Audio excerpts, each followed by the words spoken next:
ආයුබෝවන් සුබ දවසක් වේවා. අද මම කතා කරන්නට බලාපොරොත්තු වන්නේ පුද්ගලයෙකුට දිලිඳු බවෙන් මිදෙන්නට බැරිද කියන මාතෘකාව යටතේ. අද දිලිඳුකම කියලා බැලුවොත් ඒක ලෝකේ පුරා පැතිරී තිබෙන ඉතාමත්ම අවාසනාවන්ත තත්වයක් හැටියට හඳුන්වා දෙන්නට පුළුවන් කාර්කම තිබෙනවා. ලෝකයේ විවිධ රටවල් දිහා බැලුවාම දුගී දුප්පත්කම වෙලාගෙන දිලිඳු බව වෙලාගෙන ඉන්න රටවල් තිබෙනවා. ඒ වගේම අති සුඛෝපභෝගී ජීවිත ගෙවන ලක්ෂරි ජීවිතවලට අතවනාගෙන ඉන්න සැපවත් ජීවිත ගෙවන රටවල් තිබෙනවා. ඒ වගේම අපගේ නිවාස අපි දෛනික ජීවිතය තුළ ගත කරන නිවාසවල අපි ගත කරන ජීවිත තුළ පවා දිලිඳුකම වෙලාගෙන ඉන්න ජීවිත අපේ රටේ අනන්ත අප්‍රමාණ තිබෙනවා.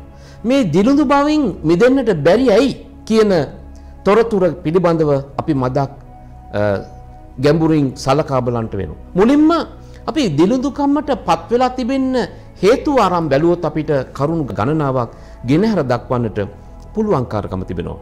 දිලිඳුකම ඇත්තටම ඔඩුදුවන්න නැත්නම් ව්‍යාප්ත වෙන්න ප්‍රබලම හේතුවක් වශයෙන් හඳුන්වන්නට පුළුවන් වන්නේ මේ අලසකම. ඒ කියන්නේ කම්මැලිකම. ඒ කියන්නේ තමා විසින් තමන්ගේ වැඩ අතපසු කිරීම. ඒ වගේම දවල් වෙනකම් නිදාගෙන තමන්ගේ දෛනික රාජකාරී නියමාකාරයෙන් කරන්නට පිළිවන්කමක් නොමැතිවීම, පුරුද්දක් වශයෙන් කම්මැලිකම ශරීරය තුළ දියුණු කරගෙන යනකොට ඒක ඒ පුද්ගලයා ඒ කම්මැලිකමට ඇබ්බැහි වෙච්ච පුද්ගලයෙක් වශයෙන් හඳුන්වා දෙන්නට පුළුවන් කාර්කම තිබෙනවා. ඊට පස්සේ පුද්ගලයෙකුගේ දියුණුව නැත්තම් දිලිඳුකම මිදෙන්න බැරි හේතුව තමයි එම පුද්ගලයාට නියම විෂන් එකක් නැතිකම, අරමුණක් නැතිකම, ටාගට් එකක් නැතිකම. අපගේ රටේ රාජ්‍ය නායකයට විෂන් එකක් තිබුණයි කියලා. අපේ රටේ රාජ්‍ය නායකයා විෂන් එකක් නැති අරමුණක් තිබුණයි කියලා. ඒක පිටුපසින් ඉන්න අයට විෂන් එකක් නැති වුණොත් මේ දිලිඳුකමෙන් මිදෙන්න පුළුවන් කමක් නැහැ. අපේ නිවසේගේ තාත්තට අම්මට විෂන් එකක් තිබුණාට අරමුණක් තිබුණාට දරුවා අයාලේ යන දරුවෝන් පිරිසක් ඉන්නවා නම් ඒ පවුලට දියුණුව ලබන්න පුළුවන්ද කියලා ඔබ කල්පනා කරලා බලන්නට ඕනේ. තුන්වෙනි කාරණේ තමයි මේ විෂන් එක නැත්නම් අරමුණ කරා අපි ගමන් කරන්නට ධෛර්ය ශක්තිය බලය අපි යොදවීම. පළවෙනි එක අපි අපිට අවශ්‍ය විෂන් එකක් නැත්නම් අරමුණක් සූදානම් කර ගැනීම. දෙවෙනි එක තමයි අරමුණ කරා අපි ගමන් කරන්නට දරන වෑයම නැත්නම් ට්‍රයි එක නැත්නම් උත්සාහය වර්ධනය කර ගැනීම අවශ්‍ය වෙනවා. ඊළඟට තුන්වෙනි කාරණේ තමයි දිලිඳුකමෙන් මිදෙන්න බැරි හේතුව සමහර අයගේ গুপ্ত දේවල් පිළිබඳව එල්බගෙන গুপ্ত දෙයින් පමණක් ජයග්‍රහණය ලබන්න පුළුවන් කියලා සිතාගෙන ඉන්න එක. ඒ කියන්නේ යම් යම් গুপ্ত ක්‍රමවේද, গুপ্ত දේවල්, ඒ වගේම මිත්‍යා දෘෂ්ටික විශ්වාස සමහර අය එල්බගෙන ඒ තුලින් විතරක් දියුණු වෙන්න පුළුවන් කියලා කල්පනා කිරීම පවා දියුණුවට බාධා ඇති කරන ක්‍රමවේද හැටියට හඳුන්වා දෙන්නට පුළුවන් කාර්කම තිබෙනවා. ඒ වගේම සමහර අය සමහර දේවල් මාහට දියුණු වෙන්න බෑ කියලා සිතේ එල්බගෙන ඒක විශ්වාස කරන ඒ තුල මනසින් රැඳී සිටීම පැහැදිලිවම අලසකම වගේ දෙයට අත්වනාගෙන යන තවත් හේතුවක් හැටියට හඳුන්වා දෙන්නට පුළුවන් කාර්කම තිබෙනවා. ඊළඟ හේතුව තමයි ඊර්ෂ්‍යා, වෛරය, ක්‍රෝධය කියන දේවල් වලින් තමන්ගේ අසල්වාසීන් හිත මිතුරන් දියුණු වෙනකොට තමන්ට ඒ දියුණු වෙන්නට දරන පුද්ගලයන්ගේ උත්සාහයට බාධා කිරීම, තම සිතේ ඊර්ෂ්‍යා, වෛරය, ක්‍රෝධය පළපදියම් වීම නිසා තමන්ගේ සිතවිල, තමන්ගේ මනස සුල ධනවාදී චින්තනයේ මුල් වෙන සිතවිලි ව්‍යාප්ත වීමේ බලය හීන කරනවා. ඊර්ෂ්‍යා, වෛරය, ක්‍රෝධය වගේ සිතවිලි අපේ සිතවිලි තුල දැහැ ගන්නකොට අපගේ සිතවිලි ඍණවාදී පැත්තට ගමන් කරනවා, ධනවාදී චින්තන ඉවත් වෙනට හේතු වෙනවා. ඊළඟ හේතුව තමයි අරපිරිමැස්මක් නොඇතිවීම. ඒක නිසා හැම කෙනෙක්ම අද අරන් බැලුවොත් අපි හැමතිස්සෙම කල්පනා කරොත් හුඟක් දිලිඳු වෙච්ච කෙනෙක්ගෙත්, ධනවාදී චින්තනයේ මුල් කරන ඉහළට යන කෙනෙක්ගෙත් වියදම් පැත්ත හැම විටම පහළ ඉන්න කෙනා, දිලිඳු වෙච්ච කෙනා, ධනවාදී චින්තනයේ මුල් කරන ඉහළ පෙළේ ඉන්න කෙනාගේ මට්ටමේ බඩුමුට්ටු ඒ වගේ දේවල් පරිහරණය කරන ආසා කරනවා. අපි උදාහරණයක් අරන් බැලුවොත් යම් පොහොසත් පුද්ගලයෙක් මොබයිල් ෆෝන් එකක් පාවිච්චි කරොත් බොහෝ විට මේ පුද්ගලයා මේ මොබයිල් ෆෝන් එක පාවිච්චි කරන තමගේ මාසික වේතනෙන් ගත්ත මුදලින් නෙවෙයි. බොහෝ විට මේ පුද්ගලයා ඉතිරි කළා ඒ FD එකක් දාලා, ස්ථිර තැන්පතුවක් දාලා ඒකේ ලබන පොලියෙන් නැත්තම් ඒ ප්‍රතිලාභයෙන් ගන්න ෆෝන් එකක් වෙන්න පුළුවන්. එහෙම නැත්නම් එම පුද්ගලයා සමාගම් වල ආයෝජනය කරලා ලබා ගන්න ඉහළ ධනයකින් ලබාගත් මොබයිල් ෆෝන් එකක් ජංගම දුරකථනයක් වෙන්න පුළුවන්. ඒ දකින්න පහළ පුද්ගලයාත් ඒ ටාගට් එකට, ඒ විෂන් එකට යන්නට දරන වෑයම නිසා තමන්ගේ ආදායම වියදම පිළිබඳව ගැටලුවක් ඇති කරගන්න නිසා ඒකට බාධාවක් ඇති කරගන්නවා. විශාල නැවක් ගිල්ලන්න අවශ්‍ය වෙන්නේ පුංචි සිදුරක් විතරයි. පුංචි සිදුරකින් විශාල නැවක් ගිල්ලන්න පුළුවන්. ඒ වගේ හේතු සාධක නිසා තම දිලුඳුකම වැඩි දියුණු කරගෙන දිලුඳුකමේ පිහිනමින් ජීවත් වෙන පිරිසක් අපේ රට තුල ඉන්නවා. අනේ ඒ නිසා අපි ඇත්ත වශයෙන්ම තවත් සමහරක් රාජ්‍ය සේවයට පමණක් ගිහිල්ලා පෙන්ෂන් එක නැත්නම් අපගේ විශ්‍රාම වැටුප ගැන ලොකු විශ්වාසයක් තිබලා තියාගෙන රාජ්‍ය සේවයෙන් විතරක් ප්‍රතිලාභ ලබන්නට උත්සාහ කරන පිරිසක් හැම විටම කල්පනා කරනවා. ඒ වුණාට ඔබ අවංකව කල්පනා කරලා බලන්න. රජයෙන් ප්‍රතිලාභ ලබන මිනිසුන්ට වඩා ඉන්කම් ටැක්ස් නැත්නම් ආදායම් බදු ගෙවන රජයට ආධාරයක් ලබා දෙන තමන්ගේ ආදායමේ කොටසක් රජයට ලබා දෙන පුද්ගලයාද එහෙම නැත්නම් රජයේ යැපෙන්නෙක් වෙලා කටයුතු කරන්න උත්සාහ දරන පුද්ගලයාද නිවැරදි ව්‍යවසායකයා කියලා ඔබ මනසින් කල්පනා කරලා බලන්න. ඒ නිසා පුංචි පෙන්ෂන් එකකට නැත්නම් විශ්‍රාම වැතුමකට ලඝු වෙලා ඒ නිසාම තම ජීවිතේ නාස්ති කරගෙන ජීවිතේ වැඩ කරන්න පුළුවන් හැකියාව තියෙන කාලේ මාස් පඩියකට හිර වෙලා කටයුතු කරන පුද්ගලයෙකුට වඩා නියම ව්‍යවසායකයෙක් කියන්නේ තමන් අනුන්ට රැකියාවල් දීලා සේවකයෝ තමන් ආයතන ඇති කරගෙන ඔවුන්ට රැකියාවල් දීලා ඔවුන්ගේ පවුල් නඩත්තු කරමින් තමන් ආයතන ප්‍රධානියෙක් සමාගම් ප්‍රධානියෙක් නිසිපරිදි ව්‍යාපාරිකයෙක් වෙලා කටයුතු කරන පුද්ගලයා රජයටත් ආදායම් බදු ගෙවන පුද්ගලයා නියම ව්‍යවසායකයෙක් නියම වාසනාවන්තයෙක් හැටියට අපිට හඳුන්වා දෙන්නට පුළුවන් කාර්යකම තිබෙනවා. ඒ වගේම විශේෂයෙන්ම අපි දකිනවා මේ දිනුදු වෙන්න තව ප්‍රබල හේතුවක් තමයි ඒක පුද්ගල ව්‍යාපාර වැඩියෙන් සමාජයෙන් වැටෙන ගතියත් සමාගම් ඉහළට යන ගතියත් අපිට දකින්න තිබෙනවා.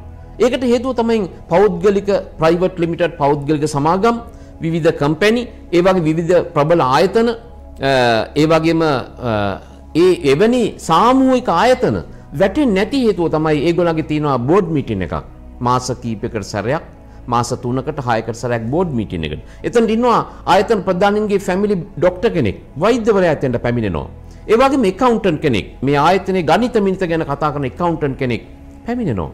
ඒ වගේම ඒ අයගේ විශේෂම ආර්ථික විශේෂඥ පුද්ගලයෙක් ඒ ස්ථානයට පැමිණෙනවා. ඒ වගේම ජ්‍යොතිෂවේදියෙක් අපිව සමහර වෙලට ආරාධනා කරනවා අපිත් ඒ වගේ සම්බන්ධ වෙනවා. එතනට ඒ පුද්ගලයාගේ වෛද්‍යවරයා ඒ සමාගම් අධ්‍යක්ෂයාගේ රෝගාබාධ ගැන කතා කරනවා. ඒ වගේම ආර්ථික විශේෂඥ අනාගත ආයතනයේ ආර්ථික තත්ත්වය පිළිබඳව පහදනවා.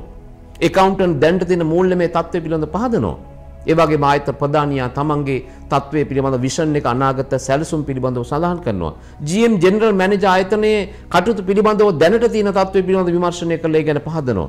ජ්‍යොතිෂවේදියා මේ අයගේ දැනට තියෙන ජ්‍යොතිෂය අනුව දැනට තියෙන විෂන් එක දැනට මේ අයගේ තත්ත්වය පිළිබඳව විග්‍රහ කරනවා. මෙහෙම කරලා කලමනාකරණය කරගත්ත ව්‍යාපාරයක තුල තමන්ගේ බැස්මක් ඇති වෙන කාල, වැටෙන කාල, වෛද්‍යවරයා තමන්ගේ ආයතන ප්‍රධානීන්ට රෝගාබාධ ඇති වෙන කාල, ආර්ථික විශේෂඥයා ලෝකයේ ආර්ථිකයේ වැටෙන්න පුළුවන් කාලවකවානු සහ ඒවට අපි ඊළඟ සෙකන්ඩ් ඔප්ෂන් එක වශයෙන් මුණ දෙන ආකාර පිළිබඳව විග්‍රහ කරනවා. එහෙම කරනකොට මිත්‍රවරුනි ඒ විශාල සමාගම් වැටෙන තියෙන ශක්තිය බලය අඩු වෙනවා.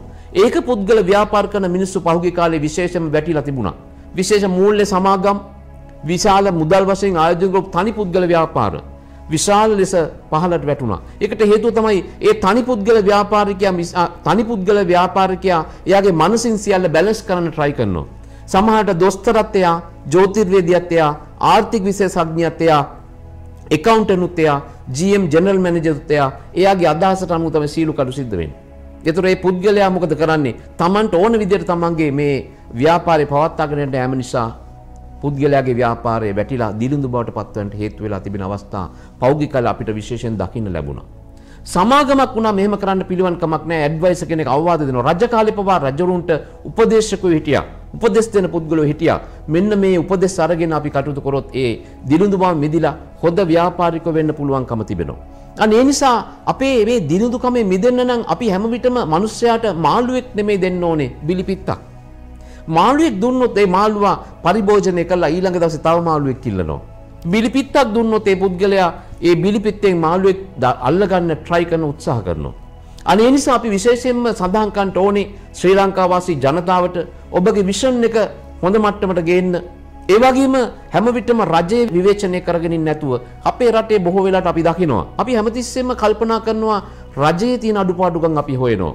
අපි බැලුවොත් අපි හැම විටම ඔබ අතර ඉන්න අපි අතර ඉන්න මේ ලෝකයේ වැඩිපුර රජයේ විවේචනය කරමින් ඉන්නේ කිසි රාජකාරියක් නොකරන කිසිදු වෘත්තියක නිරත නොවී ඉන්න කිසිම ආදායමකට කටයුතු නොකරන කිසිම විෂන් එකකට try නොකරන පුද්ගලයෝ හැටියට හඳුන්වා දෙන්න පුළුවන්. ලෝකේ වැඩිම රජයක් නැත්නම් ආණ්ඩුවක් විවේචනය කරන්නේ ඔබ බලන්න හුඟක්ම ආසියාතික රටවල්. හුඟක් ආසියාතික රටවල ඒ රජය විවේචනය කරගෙන ඉන්නවා මිසක් තමන්ගේ කාර්යය ගැන කතා කරන්නේ නැහැ. අපි ලෝකේ ආණ්ඩු මාරු වෙනවා. ලංකාවේ ආණ්ඩු මාරු වෙනවා. රජ්‍යවල් මාරු වෙනවා. රජවරු මාරු වෙන අවස්ථා තිබෙනවා. අපි මේ එක්කෙනෙක් ඉවත් කරනවා ඊට පස්සේ තව කෙනෙක් ගේනවා. ඊට පස්සේ එයාගේ අඩු කියනවා තව කෙනෙක් ගේනවා. එයා ඉවත් කරනවා තව කෙනෙක් ගේනවා. එතකොට අපේ රටකට කවදාවත් දියුණු වෙන්න පුළුවන් කාරකමක් නැහැ. ඒ නිසා අපි හැමතිස්සෙම උත්සාහ කරන්න ඕනේ. හැම කෙනෙකුගේම අඩුපාඩු තිබෙනවා. හැම කෙනෙක්ම අඩුපාඩුකම් තිබෙනවා. අපි හැමතිස්සෙම හැම දෙයකදීම එක පක්ෂග්‍රාහීව එක එක අය විවේචන ගන්න හැකියාවල් තියෙනවා. එක පුද්ගලයෙකුට හැම කෙනාගේම කැමැත්ත ඇති වෙන්නේ නැහැ. ඒක අපි තේරුම් අරගන්නට ඕනේ. එහෙම අරගෙන අපේ පෞද්ගල කර්ම ඉටු කරගන්න අපි රජයක් විවේචනය කරනවට වඩා අපි හැදිලා අපි දියුණු වෙලා අපේ ව්‍යවසායකත්වය වැඩි දියුණු කරගෙන අපේ ඔප්ෂන් එක අපිට වැඩි කරගන්නට ඕනේ. ඒ නිසා විශේෂයෙන්ම අපි දකිනවා චීනය වගේ රටවල් ටූත් බ්‍රෂ් එකෙන් දත් මදින රටවල් හැටියට අපි හඳුන්වා දෙන්න පුළුවන්.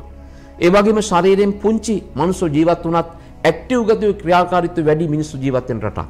අපිට හදන්නේ මෝටර් සයිකල් ඒගොල්ලෝ පදින්නේ පුෂ් බයිසිකල්. චීන වගේ රටවල් වල ටූත් බ්‍රෂ් එකෙන් දත් මදින්නේ ඊයක් වගේ නැගිටින්නේ. කම්මැලිකම නැතුව උදේ පාන්දර නැගිටලා ඇක්ටිව් වෙලා ක්‍රියාත්මක වෙලා උදේ පාන්දර නැගිට වෙලේ ඉඳන් ක්‍රියාකාරීකව කටයුතු කරනවා. ඒ වගේම කිලෝ ගානට බඩු ගෙනල්ලා බයිසිකල් හදනවා. කිලෝ ගානට බඩු ගෙනල්ලා රේඩියෝ හදනවා. කිලෝ ගානට බඩු ගෙනල්ලා ටීවී හදනවා. රූපවාහිනී මේවා ඒ ආයතන වලටම ගිහින් දීලා මුදල් අය කර ගන්නවා. වියදම් පැත්ත අඩු කරලා ඇක්ටිව් ගතිය වැඩි වෙලා ක්‍රියාකාරීත්වය වැඩි වෙලා තිබෙනවා. ශරීරයෙන් පුංචි ඇක්ටිව් ගතිය වැඩි වෙනවා. ඒ නිසා අපි හැමතිස්සෙම නිවැරදි ලෙස දිලිඳුකම පිටුබහල් කරගන්න ලෝකේ පොහොසත් වෙච්ච මිනිස්සු ගමන් කරු මාර්ග අපි විෂන් එකක් වශයෙන් ඇති කරගන්නට ඕන වෙනවා. ජපානය, චීනය, කොරියාව වගේ වේගයෙන් දියුණුවට ගමන් කරන රටවල් දිහා අපි බලන් ඉඳලා එයාගේ ටාගට් දිහා බලන් ඉඳලා ඒගොල්ලෝ එහෙම කළේ කොහොමද කියලා බලන් ඉඳලා අපි මේ දේවල් උකහාගෙන අපි දියුණුවටපත් වෙන්න උත්සාහ කරන්න ඕන වෙනවා.